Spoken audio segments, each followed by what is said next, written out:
Ibu dan bapak yang dirahmatin Allah, seringkali karena baurnya istilah atau karena dianggap sama antara Nasrani dengan Kristen, juga dianggap sama dengan ahli kitab. Ada orang yang menyatakan Nasrani adalah ahli kitab, Kristen adalah Nasrani. Pembauran seperti ini tidak membedakan mana Nasrani, mana Kristen, membawa dampak yang panjang, termasuk di dalam menghayati firman Allah surat Al-Maidah ayat 5, di mana dinyatakan dan wanita halal menikah dengan wanita ahli kitab. Kalau ahli kitab itu dikatakan Nasrani dan ahli kitab juga dikatakan Kristen, akibatnya laki-laki muslim pemahaman dalam ayat ini boleh menikah dengan wanita Kristen.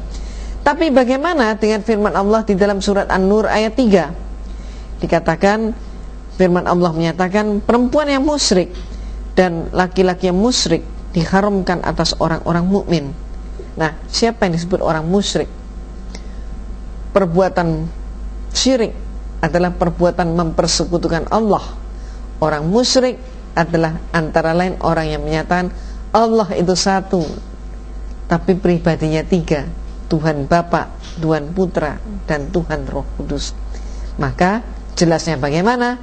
Jelasnya di dalam surat Al-Baqarah ayat 221, Allah berfirman, dan janganlah kamu nikahi wanita-wanita musyrik, dan janganlah kamu menikahkan orang-orang musyrik sebelum mereka beriman. Maka itulah pentingnya kita untuk membedakan mana yang disebut Nasrani, mana yang disebut Kristen. Kenapa? Karena sekali lagi, kalau kita tidak paham benar siapa yang Nasrani, siapa yang Kristen, maka semuanya akan dibuat sama dan berakibat panjang. Antara lain terhadap hadis Rasulullah SAW yang menyatakan persahabatan yang terdekat yaitu antara Rasulullah dengan kaum Nasrani, tapi sekali lagi bukan dengan kaum Kristen. Ibu dan bapak, samakah semua agama? Ternyata tidak sama. Agama yang hak di sisi Allah hanya satu, yaitu Islam. Dan berbahagialah kita umat Islam, umat yang menjadi pilihan Allah. Berbahagialah kita yang telah diberi nikmat yang paling mulia, nikmat Islam, nikmat iman, dan tidak ada duanya.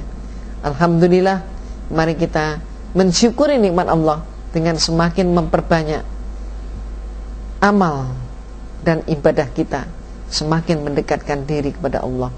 Insya Allah ini yang dapat saya berikan saat ini. Atas segala kekurangannya mohon maaf. Billahi taufik wal hidayah. Wassalamualaikum warahmatullahi wabarakatuh.